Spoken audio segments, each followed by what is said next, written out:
আসসালামু আলাইকুম এভরিওয়ান, সবাই কেমন আছেন? আলহামদুলিল্লাহ আমি খুব ভালো আছি। সকালবেলা উঠে নিজে ফেসটা দেখছিলাম আর চুলগুলো দেখছিলাম, অনেকটা নষ্ট হয়ে গেছে আগে থেকে। যাই হোক, তারপর এই যে আমার ডায়েট রুটিনে একটা পানি খেলাম। এটা হচ্ছে আমার আম্মু সিক্রেট মশলা অনেক কিছু দিয়ে বানিয়েছে।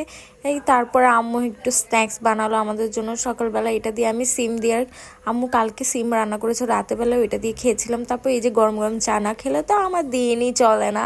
গরম গরম চা খেলাম, তারপর দেখছি যে আম্মু ঝাল ঝাল করে মুরগির মাংস রান্না করছে। মুরগির মাংসটা কিন্তু কালার অনেক সুন্দর এসেছে, আপনারা দেখতে পাচ্ছেন, অনেক লোভনীয় লাগছে, তাই না? তারপর আমার মুরগির মাংস রান্না শেষে এই যে ভাত নিয়ে বসে গেলাম। আলুটা ভেঙে তারপর চিকেন ভেঙে তারপর অনেক মজা করে খেয়েছিলাম।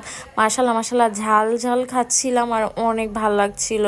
যারা যারা খেতে চান চলে আসুন আমাদের বাসায়। তারপর একটু রাতে বের হলাম গ্রিল খেতে। আম্মুর অনেক গ্রিল খেতে ইচ্ছা করছিল কিছুদিন ধরে। এই যে দেখুন আমাদের গ্রিল আর হচ্ছে নান রুটি দিয়ে গ্রিল খেতে অনেক মজা লাগে। সবাই তো খান, সবাই মনে হয় কম বেশ অনেকেরই এটা অনেক পছন্দের। আমি একটু একটু করে খাচ্ছিলাম এই যে ভিডিওতে।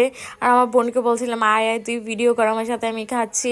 অনেক মজা হয়েছে, মানে অনেক ভালো লেগেছে গ্রিলটা, একটু স্পাইসি, খুব ভালো লেগেছে খেতে। এই যে দেখুন কত ইয়াম্মি সালাডটা দিয়ে, সালাদ আর সসটা এত মজা, এই সসটা মানে কি বলবো। খাওয়া শেষে তারপর হচ্ছে আমরা চা নিলাম। এই যে চাটার কালারটা দেখুন, অনেক অনেক মজা হয়েছে। আজকে ব্লগ এতটুকুই আমার। সবাই ভালো থাকবেন, ভালো লাগলে লাইক কমেন্ট আর শেয়ার করে দিবেন। আসসালামু আলাইকুম।